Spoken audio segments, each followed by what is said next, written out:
Şanına aydın düzmeni ruhsat bir mana. Yürüdü adın yazmana ruhsat bir mana. Şanına aydın düzmeni ruhsat bir mana.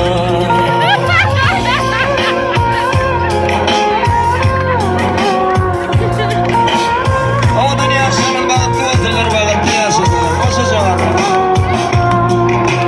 Ya sen münafık dinimene asmana yine. Ya sen münafık bizlemene baktı şayine. Benzimin yardıklara durmuyorsun digarını. Gitmeye gece boyu benim tutarını. Seni seyirdim girdimde. Bir gün sende yar senin ellerinde. Kırmızı güller birine ruhsat bir mana. Ayağım çok canım sevmene ruhsat bir mana. Kırmızı güller birine ruhsat bir mana. Ayağım çok canım sevmene ruhsat bir mana.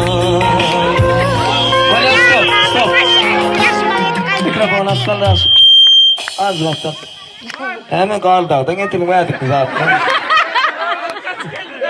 Kaldağ'dan kaç geldi.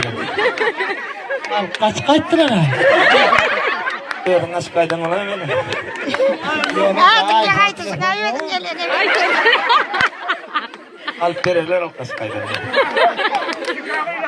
iPhone telefon alıp verecek diyor kaç kayttı? Derti Türk uğradı. Kadam İmam Türk.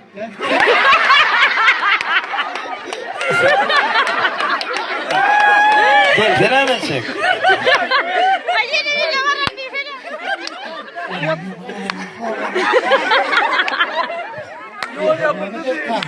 Yolda geldi. Bundan Türk uğradı yeni yerine aç.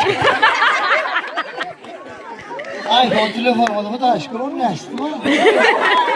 Ya 16. mı lan? Böyle devam edelim. Bunu sok.